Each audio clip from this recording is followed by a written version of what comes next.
Get ready for it, America. I hope you're sitting down, because Lindsey Graham is for real. Yes, indeed, it is true. At the beginning, he was just flirting with it.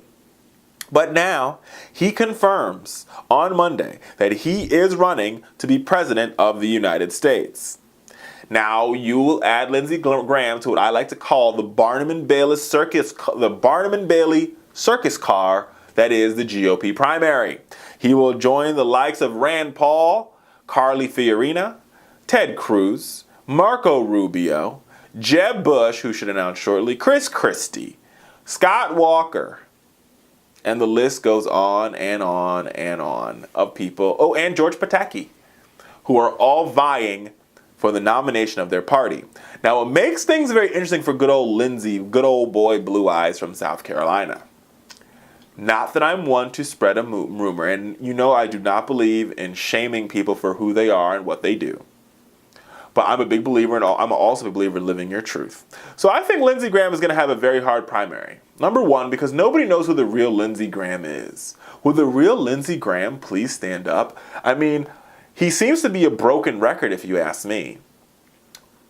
Arm the rebels like his boy John McCain, but you haven't seen his family, you haven't really heard all you hear him talk about is foreign policy.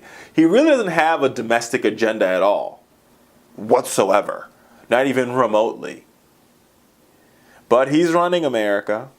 He's going to be 59, and he's going into his third term as senator.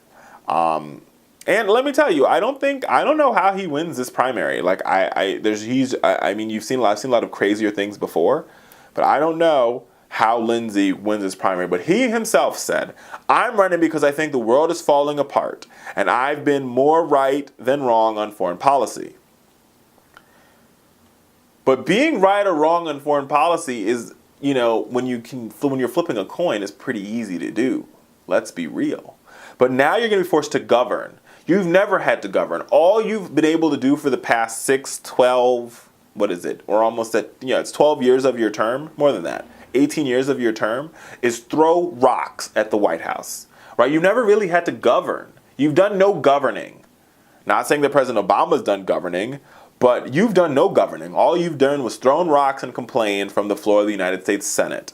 We'll see how far that gets you in a full field of circus clowns in the GOP primary.